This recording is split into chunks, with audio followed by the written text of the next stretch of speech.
ক্লাসরুমে সাপের উপদ্রব, বন্ধ হয়ে যায় ক্লাস, সন্ধে হতেই সমাজ বিরোধীদের আড্ডাখানা। উত্তর চব্বিশ পরগনার বসিরহাট মহকুমার সংগ্রামপুর শিবহাটি গ্রাম পঞ্চায়েতের মাঝের পাড়া আইসিডিএস কেন্দ্রে প্রায় 25 জন ছাত্রছাত্রী আছে। এই আইসিডিএস কেন্দ্রে একটা ঘর থাকার কারণে সমস্যায় পড়তে হয় ক্লাস করতে। বর্ষার সময় ঘরের ভেতরে জমে যায় জল, বেড়ে যায় সাপের উপদ্রব, যার কারণে বন্ধ করে দিতে হয় ক্লাস। অন্যদিকে সন্ধে হতেই দুষ্কৃতীদের আড্ডা হয়ে ওঠে এই স্কুল চত্বর ও বারান্দার ঘরের বাইরে। এমনটাই অভিযোগ করছে স্কুল শিক্ষিকা থেকে শুরু করে অভিভাবকরা। আর অভিযোগ, নেশা করে জিনিসপত্র স্কুলের বারান্দায় ফেলে রেখে যায়, যার কারণে সকালে এসেই স্কুল খুলতে সমস্যায় পড়তে হয় শিক্ষিকাদের। তাদের দাবি, দুষ্কৃতীদের আনাগোনা বন্ধ হোক, এই স্কুলের ক্লাসরুমে সাপের উপদ্রব থেকে রেহাই পায় এই ব্যবস্থা করে তাহলে উপকৃত হবে। এইটাই বলতে চাই, যদি আমাদের ছাদটা ঠিক হয়ে যায় তাহলে আমি বাচ্চাগুলোকে যেমনভাবে রেগুলার পড়াই সেইভাবে পড়াতে পারবো।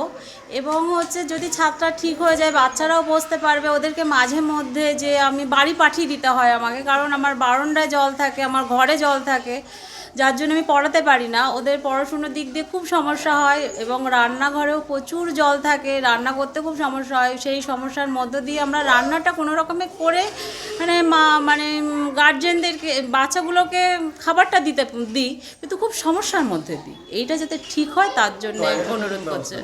আর টয়লেটের কোনো ব্যবস্থা নেই, একটা টয়লেট করে দিয়েছে তো এখনও সেটা চালু হয়নি, এই অবস্থায় আছে এখন। হ্যাঁ, আমি জানিয়েছি, ব্লকেও জানিয়েছি, পঞ্চায়েতকেও জানিয়েছি। ব্লকে জানানোর পরেই টয়লেটটা হয়েছে, ব্যবস্থাটা হয়েছে। না, এখনও চালু হয়নি, তাড়াতাড়ি হবে। আর ওই বাড়িতে নিয়ে যেতে হয়, পায়খানা পেলি নিয়ে ওখানে আবার বাড়িতে করে করাই নিয়ে আবার স্কুলে নিয়ে আসতে হয়। আর যার দূরে তাদের তো পারে না, তারা অসম্ভব হয়ে যায়। খুব সমস্যা, বারান্দায় তো ঝমটে জল, আর ঘরের ভিতরে ছাদ দিয়ে জলে আমরা সেচেও ফেলতে হয় আমাদের এসে, এত জল হয়ে যায়। আমরা ছাদটা মেরামত করতে চাই, বারান্দা ছাদ কিংবা পায়খানা টয়লেটের জন্য আমরা ব্যবস্থাটা চাই।